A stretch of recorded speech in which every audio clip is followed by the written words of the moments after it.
I'm Evan Netch. I'm here at Kitty Hawk Kites Resort, and this is the 2020 Cabrinha Drifter. The Drifter is Cabrinha's wave riding specific kite. It's probably my favorite kite, my most used kite from the Cabrinha line. And this kite is really kind of meant for strapless riding, meant for the waves. And what makes this kite good in the waves is, the main thing is it's kind of built and designed to really fall off the wind nicely. It drifts nicely. So when you ride at the kite, going down the line of the wave, or maybe you're even in a foil board riding straight at the kite's not going to fall out of the sky. It's just going to keep kind of falling back in the wind window, staying in that power zone, keeping a bit of line tension so you continue to steer the kite even if you're running directly at it. And that is the key to having a good wave riding kite. In addition to that, of course, it's kind of built to have the maximum amount of stability. Again, if you're in the waves, potentially getting hit by waves, getting bounced around, you want the kite just to sit there, be stable. Maybe you're in gusty winds as well because you're riding side off. And the waves are really good, but the wind's not. So you really want a kite that has great stability. And of course, relaunch. You drop it in the waves, you want something that pops up super quick and easy. The funny thing is, all those characteristics that make it great in waves also make it great on the foil. So whether you're riding in the waves or you're riding with a foil, this kite really, really works well.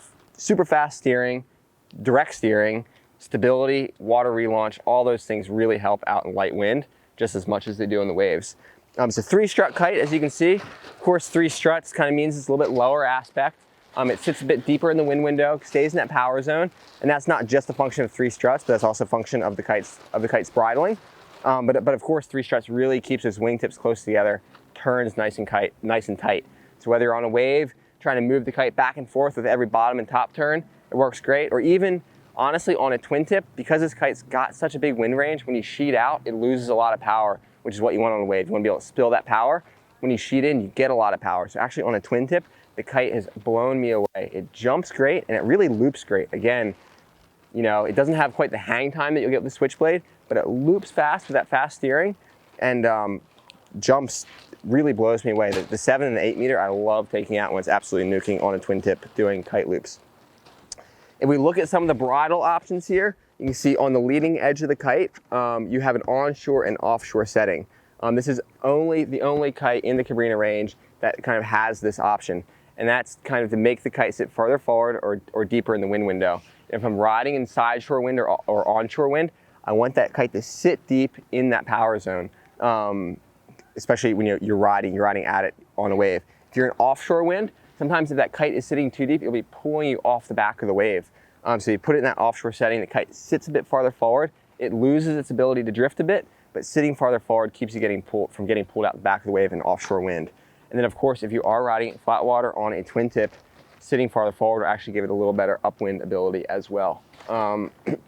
Like all the kites, A and B settings on the back lines kind of tune the kite to your personal preference. More bar pressure on B, less bar pressure on A. You also get a little more D-power range on B. And I believe this kite ships on the A setting, is how it comes stock. Personally, I prefer the B.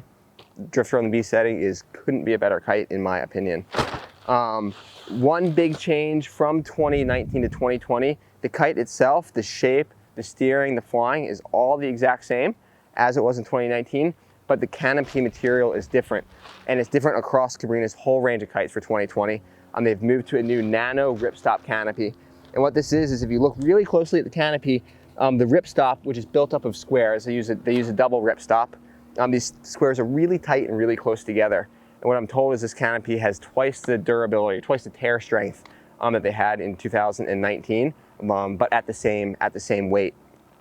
They have removed actually just a little bit of Dacron around the wingtips of this kite, again to try to reduce the weight a little bit more going into 2020. But the main change is this new nano ripstop canopy. It's got a new coating on it as well, I guess a higher grade or a better engineered UV coating to again just help the canopy last that much longer. So if you have the chance to see one of these new kites, see it, feel it, hear it, it sounds different in the wind. You can really see that difference in person. So for more information on the 2020 Cabrinha Drifter or on the rest of the Cabrinha range, check out kittyhawkkiteboarding.com or give a call into the shop.